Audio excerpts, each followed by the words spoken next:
എന്തല്ല എല്ലാവർക്കും സുഖം തന്നെയാ. കഴിഞ്ഞ മാസം ഒരു മില്ലറ്റ് റെസിപ്പി ഇടേണ്ടത് വിട്ടുപോയിട്ടുണ്ട്. അപ്പോൾ അതിനൊരു സോറി പറയുന്നു. ഇന്ന് നമുക്കൊരു ഇൻസ്റ്റൻറ്റ് മില്ലറ്റ് റെസിപ്പി പ്ലസ് ഒരു സ്പെഷ്യൽ പുതിന ചട്നിയും.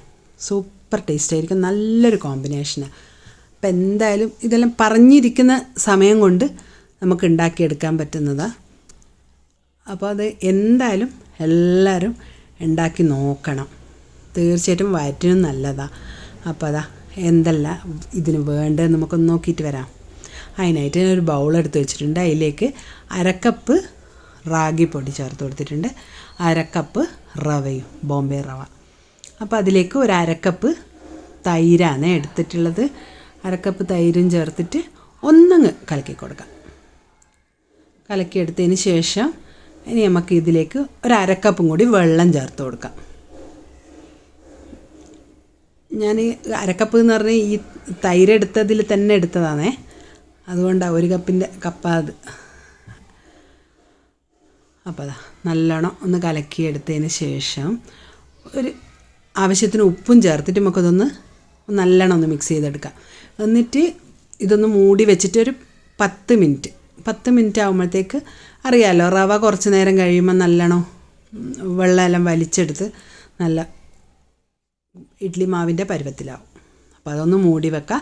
ഒരു 10 മിനിറ്റ് കഴിഞ്ഞിട്ട് നമുക്കൊന്ന് വന്ന് നോക്കാം. അതുവരെ വേറെ എന്തെങ്കിലും ചെയ്യാമല്ലോ. അപ്പോൾ അതാ 10 മിനിറ്റ് ആയിട്ടുണ്ട്, കണ്ടോ മാവ് പാകമായിട്ടുണ്ട്. ഇനി ഇതിലേക്ക് നമുക്കൊരു 1/4 ടീസ്പൂൺ ബേക്കിംഗ് സോഡയും കൂടി ഇട്ട് കൊടുത്തിട്ട് നല്ലോണം ഒന്ന് മിക്സ് ചെയ്തെടുക്കാം.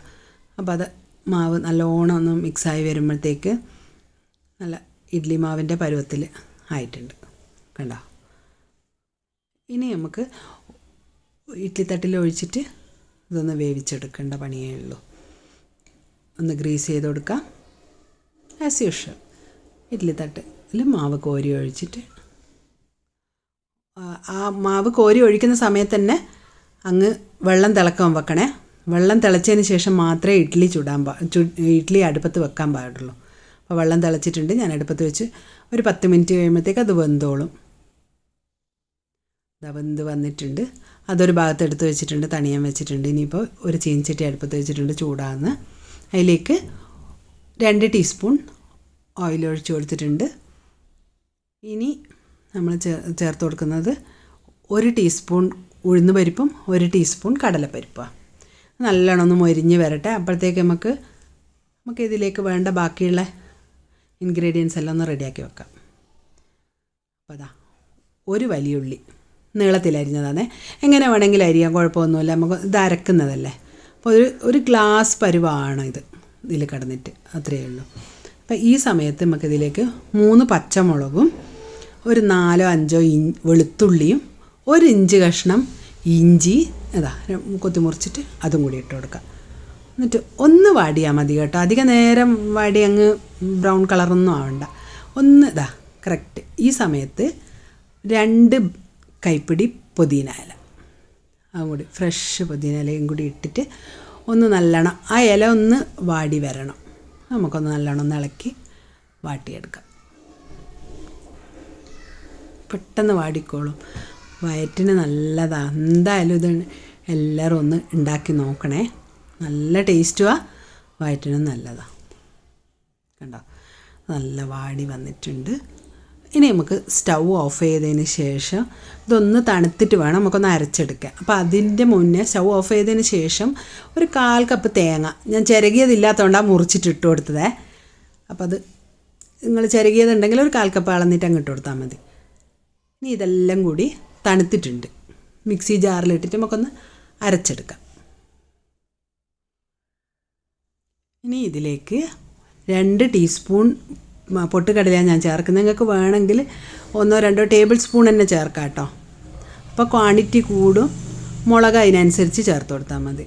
പിന്നെ ഉപ്പും കൂടി ഇട്ടിട്ട് അതൊന്ന് അരച്ചെടുത്തിട്ട് കാണിച്ചു തരാം.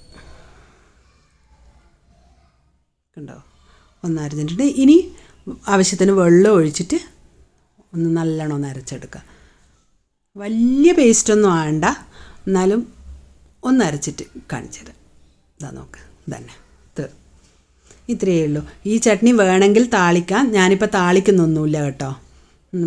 ഇതിങ്ങനെ തന്നെയാണ് ഞാൻ കൂട്ടുന്നത്. താളിക്കുന്നവർക്ക് താളിക്കാം, അത് നിങ്ങളെ ഓപ്ഷൻ. ഇത് നമുക്കിനി ഇഡ്ഡലി എടുത്തിട്ട് കാണിച്ചു തരാം. അപ്പോൾ അതുവരെ അതവിടെ നിൽക്കട്ടെ. കണ്ടോ, ഇഡ്ഡലിയെല്ലാം നല്ല സ്പോഞ്ചി സോഫ്റ്റ് ഇഡ്ഡലി റെഡി. എന്ത് ടേസ്റ്റാണെന്നറിയോ? എന്തായാലും എല്ലാവരും ഇതൊന്ന് ഉണ്ടാക്കി കഴിച്ച് നോക്കണം തീർച്ചയായിട്ടും. വളരെ എളുപ്പത്തിൽ ഉണ്ടാക്കിയെടുക്കാൻ പറ്റും. വീട്ടിലില്ലാന്നൊന്നും അങ്ങനെ പറയാൻ പറ്റാത്തൊരു സാധനമല്ലേ ഇതല്ലോ. അപ്പോൾ ഇതെന്തായാലും എല്ലാവരും പരീക്ഷിച്ച് നോക്കിയിട്ട് അഭിപ്രായം അറിയിക്കാൻ മറക്കണ്ട. Thank you.